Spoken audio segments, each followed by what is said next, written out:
This picture was made in an Anasazi Pueblo ruin called Chaco Canyon in northwestern New Mexico. It's an example of a solution to a big challenge or problem with photography, and that is creating the sense of depth. You're actually obviously looking at a flat piece of paper. It's completely two-dimensional. The camera only has one eye and doesn't create depth the way that our binocular vision with two eyes does. So you have to rely on devices or tricks to create the illusion of depth. And one of those is placing dark against light and light against dark. This is a perfect example of that technique. In this case, the light at a certain time of year bounces off of a cliff that's up behind the camera and comes down through holes in the roofs of the several rooms.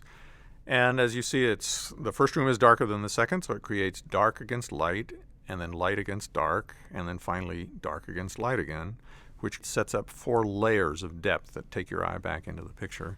I had tried this image, like several others, twice before in 2 different years. I knew it was a good composition, but it was flat. It just didn't create that sense of depth. And finally, in late June, in the summer of this one year, it happened. I talked earlier about soft light as a requirement of color film. That really happens, I think, in 3 basic ways. One is very early and very late in the day. The light is naturally very soft.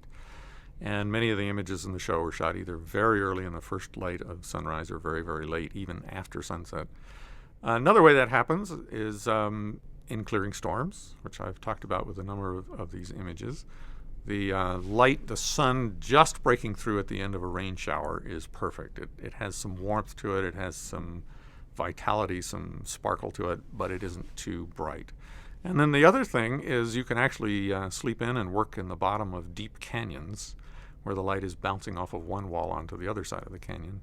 And that creates a very nice glow that's often colored by the red rock of the canyon. And that's the rare case where you can work right in the middle of the day.